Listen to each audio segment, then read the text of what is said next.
Hi, hello, welcome or welcome back to my channel. It is January 1st, which means it's time to talk about my December reads. And then I gotta get myself organized so that I can talk about my favorite books of each month, as well as my best book of 2024. So have I done that yet? No, because honestly, I just went and favorited my books throughout the month. And so many of my monthly books too are they're two different genres, but I love them the same. And then there was one month that I had two 5-star romantasy that are both so good. What were the chances that I read them in the same month? And I feel like their sequels are both coming out this year too. I'm so excited for this year. Anyway, my name is Rachel Dykhuis, and when I'm not reading, I deliver babies. So here we are. December is over. It's a fresh year. New me. Not really, because I'm the same and I will be reading a lot this year. The TBR is so long. And this was probably my smallest month, December. And that is because I went on an epic European trip in the middle of December. So I did some limited reading. Some of that was because there's just only so much you can do while traveling, right? So I read fanfic, which was great, but it was reading a few chapters at a time. And then I got home and I had to binge my romance books to get through all my holiday romance. So I read, I think 13 books this month. They were good, nothing earth-shattering, just because that was not the kind of month I wanted. So the first book that I read, I honestly finished it December 1st because I needed to read it for a prompt for November. And that is The One and Only Ivan by Katherine Applegate. So this is a shorter novel about... Oh, Mabel's doing weird stuff. Yep, just shaking the camera.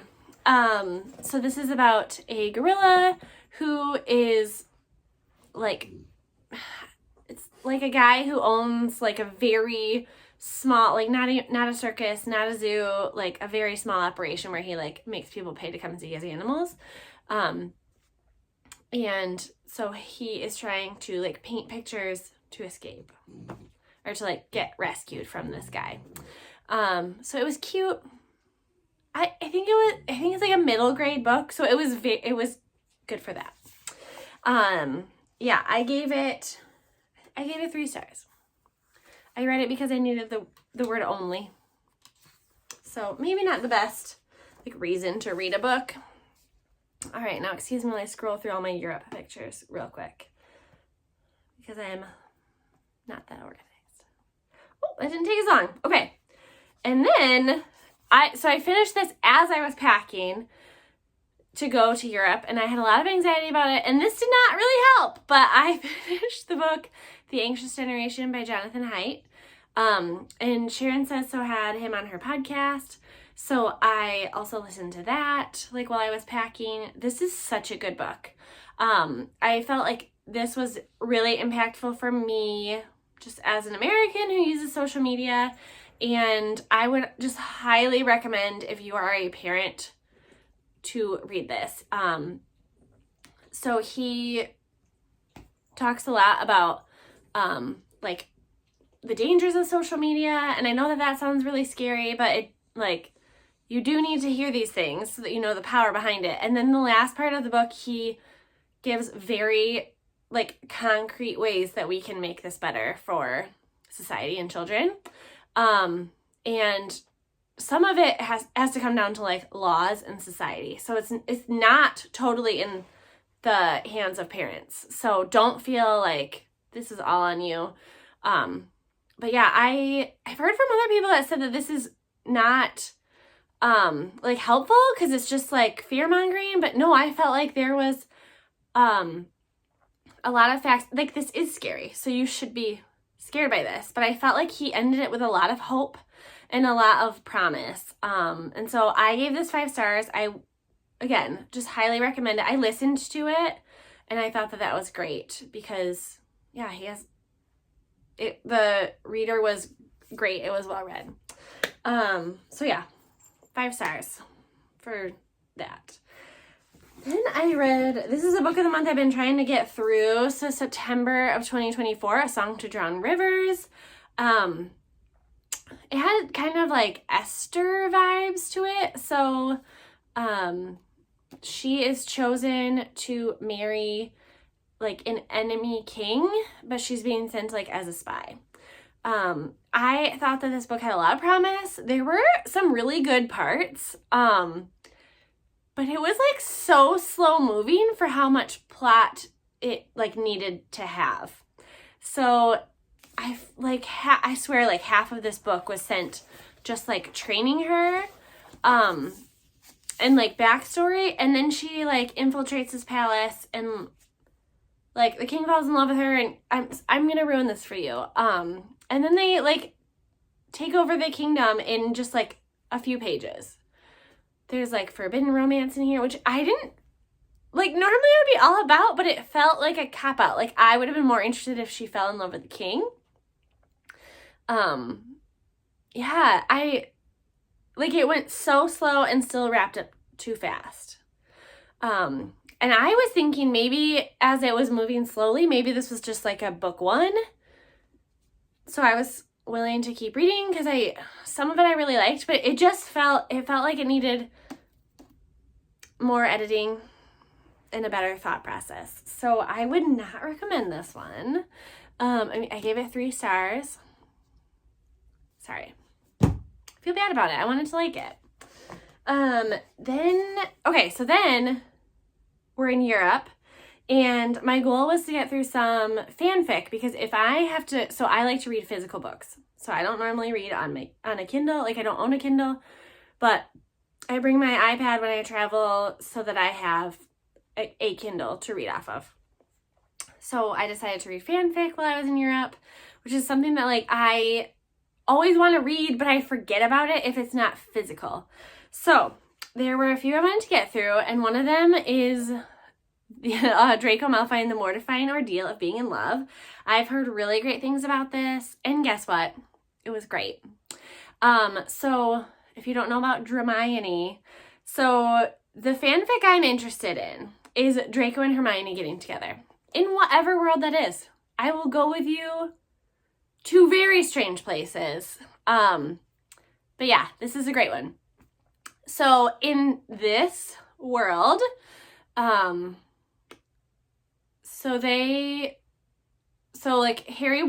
won. Harry and like just like canon. But Hermione is now she's a healer, and she's like inventing like advancements. So she's like on the cusp of something very dangerous, and so she needs an Auror as a bodyguard, and guess who is one of the best Aurors around? It's Draco Malfoy. And there's banter, and there are sparks, and it's steamy and spicy. I gave this one like 4.5 stars, I think. Just because it's no Manacled. And you're going to hear that a lot here, okay? Manacled is the bar. But this was so good. So good. I did, like, kind of drag this out. Like, this is one of the books that, like, I didn't want it to be done, you know? And the smell was good. I liked it. Also, like, on my way home, I finally finished Hercule Poirot's Christmas. I need to stop reading these books. I get so distracted. I said this in October too. Whenever I read a Hercule Poirot, I just get too distracted. I have no idea what's going on. So this was that in Christmas version. Someone died, and Hercule Poirot found out who it was. That's really all I know. So that was a 3-star. I feel like it should hold my attention, right? Like, I don't have to try so hard. So I think I just need to give up on those. So then when I got home, Holiday Romance by Catherine Walsh. This is one that has been recommended multiple times as a good holiday romance, and it is. It was so cute. So I gave it 5 stars. I loved every minute of it. I did feel a little bit of PTSD as they were like running to catch flights and like couldn't make flights, and it was just too fresh. It was too fresh that I had just been literally running through airports at Christmas time to make it home.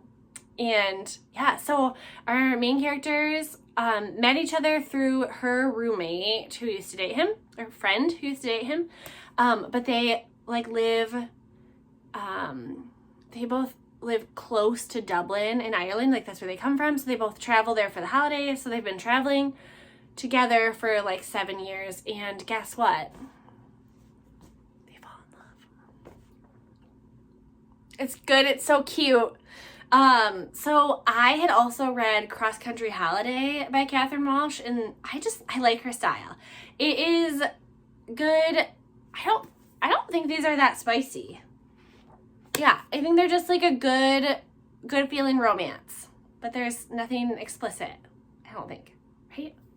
I think it's like closed door, maybe. And then I listened to the new Riley Sager book, which was Middle of the Night, and I was disappointed. Riley Sager is a hit or miss for me. It's either really great or it's a miss. But so I will keep reading them. But this I didn't really care, you know? Like, it was like, I don't really care that boy died or who did it. So our main character moves back to town, moves into his parents' house, and this is the house that when he was a young boy, he was sleeping in a tent. His friend was like taken from the tent that he was with and never found again. And now the body's found. And new information comes to light. So he's trying to figure out, because he has like no memories of that night, so he's trying to get his memories back, trying to figure out what happened to his friend. It was fine. It was fine, okay? I gave it 3 stars. It was fun. It wasn't bad. It wasn't great. It did nothing to set itself apart. There was like an institute where they did like research, and so I honestly just kept having like Stranger Things vibes. Like, gosh, I want to go watch Stranger Things. Like, that was what I was thinking while I was listening to it. Then, to keep the holiday romance going, I read this physical copy of Snowed In by Catherine Walsh. So this is same universe, different characters. So the brother of Andrew in Holiday Romance is going home for Christmas, but he's always single and he's sick of getting flack from his parents, and he like re-meets someone from childhood who also has a hard time going home because like 5 years ago she left her fiance at the altar and is like ostracized from the community for it because he was the golden boy, which I think we know he was not. So they decide so they like almost hook up, but then they're like, no, let's pretend to fake date back at home, and we'll like go to each other's family things. And I love fake dating. I do. And this went well. It wandered a little. So I gave it 4 stars instead of 5, where I feel like Holiday Romance was like perfect. It was perfect. Even with all the airport stuff, which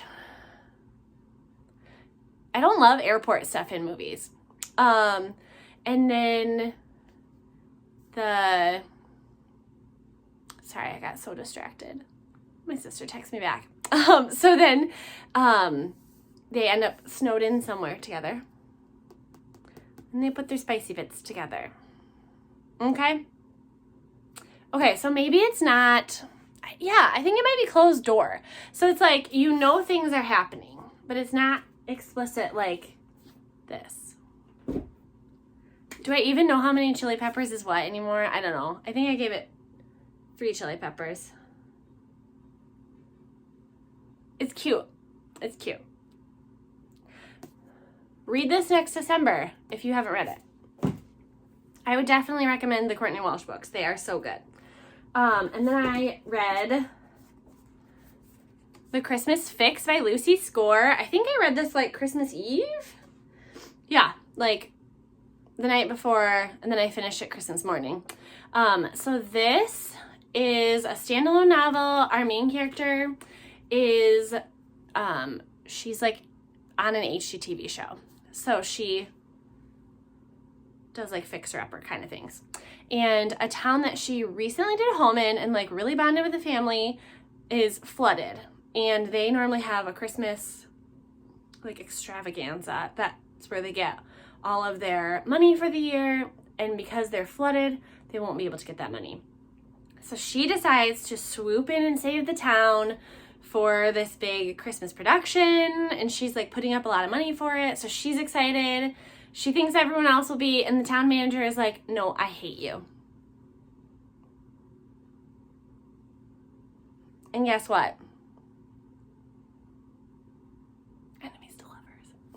So it's spicy, and it's spicy right away. Like 50 to 100 pages in maybe, which is a delight, okay? I do not need a spicy book that gets spicy at 75% or 90%. I need the spice to happen faster if I'm reading spice. If there's good plot, like if I'm reading a fantasy and the spice doesn't happen till then, great, I'm all about it. But if I'm reading a spicy romance and there's no spice until the end, what was all this for? Do you know what I mean? So the Christmas Fix was cute. I feel like they fleshed out the characters, the like motivations of the characters. The spice was good. The side characters were fun. The actual event of the show, like I would watch this, okay? I want to see this show. I want to see the HGTV version of it, but I also want to see like the Hallmark movie of it. Gosh, it would be good. It would be. Yeah, so this, I gave it 5 stars. And you know what? I would agree. This one's good. And, I listened to the next Flavia de Luce novel because I finally got a hold of it. So, I never know what these titles are all about, but it's What Time the Sexton Spade Doth Rust. And if you've never heard me talk about Flavia de Luce before, she's probably like 11 or 12 now, 13 maybe, year old who has like a chemistry set and solves murders. She loves poison. Arsenic's one of her favorites. The inspector in the area, friend of me, because who wants this young girl to be like in your crime scenes, you know? Like as an adult, I'm like, she is a nightmare. But as a Flavia fan, I'm like, yeah, girl, you solved that novel. You solved that murder. You get in their way. They need your help. This one was another delight. It was. 4 stars. There was like a main plot point that I was like, no, I don't think I read the one before because I don't remember that one. And then I looked and I have read it. So I maybe need to reread them. But also, if you want to get into Flavia de Luce, I would just highly recommend, that you listen to the audiobooks because I think her name is Julia Antwistle. Just the best British accent. It's so good. And Flavia is just not as good without. Like, I've read some of the physical books, and it's just not as good. So good. Okay. Then, I don't know if you know this, if you're in on the fanfics, but there are 3 fanfic, like famous novels that are being published as real books. So they are being taken down. So Manacled, you may have heard of that. The Draco Malfoy and the Mortifying Ordeal of Being in Love is being taken down because it's getting made, she's getting published. And The Auction by Love Bitka 8, which also is Julie Soto, which if you were here last month, you know that I read Not Another Love Song by Julie Soto. She is a published author now, and she is so good. So she has another book that I have not read yet.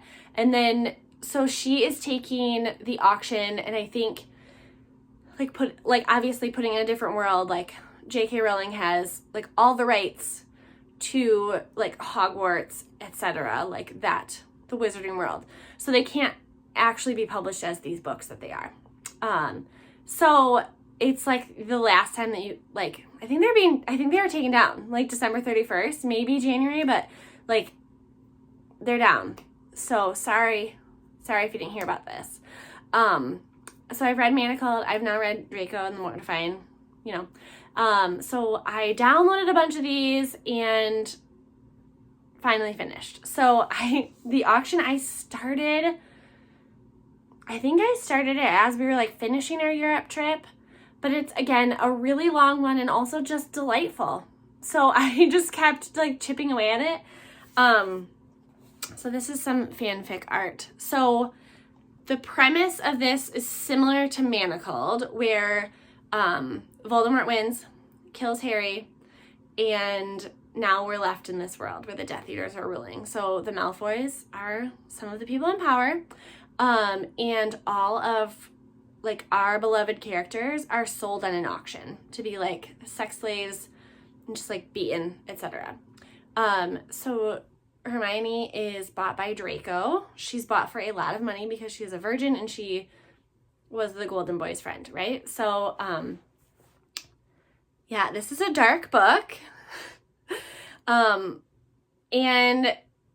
Hermione does not know like what the motivations are. Like she just keeps expecting to be raped by him because that like she doesn't know.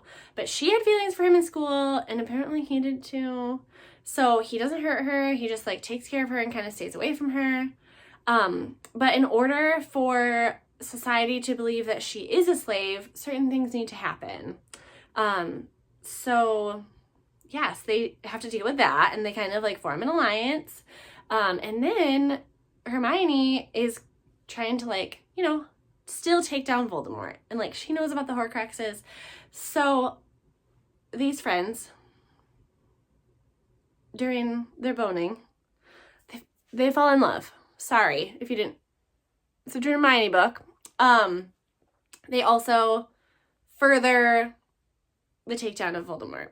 This book was really well done. I really, really enjoyed it. Yeah, I gave it 5 stars.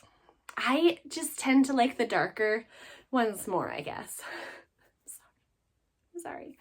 But yeah, that's a good one. It was spicy. It was good. The plot was solid and the spice was good, but it didn't feel like that was all there was either. And I felt like there was a good, like there were consequences at the end. It was well thought out. It wasn't just like, I'm Hermione and I won, so don't hurt Draco. It was like, she has to, you know, like fight for him and maybe he'll go to Azkaban for forever. Maybe not. Then I switched gears back to Love Holly by Emily Stone. This has been on my TBR for over a year because I think I bought it last year with like the holiday sales and then just didn't get to it. So this is not your average feel-good romance. It is set sometimes at Christmas. So it like starts and ends at Christmas, but it like goes like the whole year through as well. So Holly is in a car accident with her sister and something horrific happens. And so she's like estranged from her family. And she meets this guy right before that happens. And they like exchange a number. Like he wrote his number, I think, on her coffee cup and is lost in the accident. And then Holly writes, she's like in a Dear Stranger program where they like write like a holiday letter to someone who's like also experiencing loss. And she receives one that ends up being this guy's grandmother. And she very inappropriately inserts herself into their lives and tries to get everyone to reconcile while not dealing with her own issues. So yeah, there's a lot happening in here. It was just cute. It was nice. It was messy. And I liked it. So not a 5-star, but it was 4. It was good. Again, I would not read it if you're just looking for a holiday romance because it dealt with much deeper things. And to finish the year, I finished this one slightly after midnight last night because I started it yesterday as well. But this was a fun, spicy little romance by the authors of Very Merry Meet Cute, which was like porn stars making like a Hallmark movie. And so this was, again, some people making like a Hallmark After Dark movie. So there's a little more spice to it. So Holly Jolly Ever After, our main character is a girl who grew up in purity culture and was like forced into marriage by her parents in order to like look good. So yeah, it feels like she was on like a seventh heaven, and then she like married a good guy in order to like get over some scandal. And the guy that she's cast with because she gets a divorce, and so then she, has to recycle her image. And the guy that she's cast with has a sex tape that was released. So he's also trying to like do something good for his image, and they fall in love. It's very spicy. Like spicier than I remembered the other one being. So there's that. Don't read it if you don't want explicit 5 chili pepper sex in your books. The plot was good. So I felt like it was really, really good for this much book. Like, really good. This would have been 5 stars. And then here it was like, let's just flounder around for a little bit. And I don't know, maybe they wanted to make it more realistic. It's not a realistic book, so you don't have to, really. Like, you could have tied that up with a bow. I just don't feel like I needed it. It did tie up some things, but maybe I was just tired because it was after midnight. But this is a good book. I think I gave it like 4.5. Yeah, 4.5. Holly Jolly Ever After. Spicy romance. So, that was the year of reading. And I will be back shortly because there's so much to do at the end of one year and the beginning of another. So, exciting book content. And I'm going to try to get these up soon, but my computer is being a real turd right now about storage space. So I'm trying really hard to upload these and get them to you. And then I'll be back with my favorite